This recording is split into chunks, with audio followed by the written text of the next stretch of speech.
Hello বন্ধুগণ, আমরা অনেক অনুভূতি অনুভব করে থাকি। তার মধ্যে কিছু অনুভূতি রয়েছে যার জন্য আমাদের জীবন পরিচালনা করতে অসুবিধা হয়। এসব অনুভূতিগুলো একসময় ট্রমায় পরিণত হয়। হ্যাঁ, আজকে আমি ট্রমা নিয়ে কথা বলবো।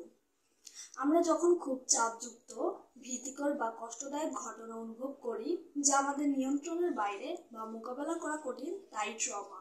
ট্রমা হলো মনস্তাত্ত্বিক ক্ষতি।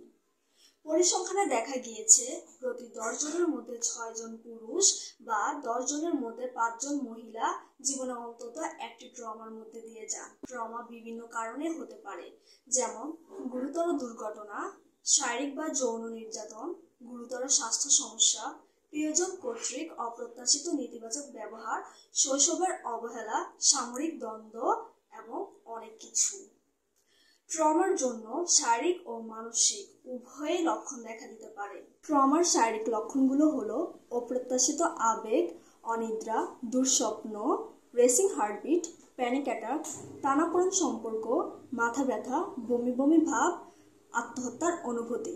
এছাড়াও মানসিক লক্ষণগুলো হলো রাগ, অস্বীকার, দুঃখ, ভয়, বিভ্রান্তি এবং লজ্জা। বিভিন্ন ধরনের ট্রমা রয়েছে, যেমন অ্যাকিউট বা তীব্র ট্রমা, ক্রনিক বা দীর্ঘস্থায়ী ট্রমা, কমপ্লেক্স বা জটিল ট্রমা।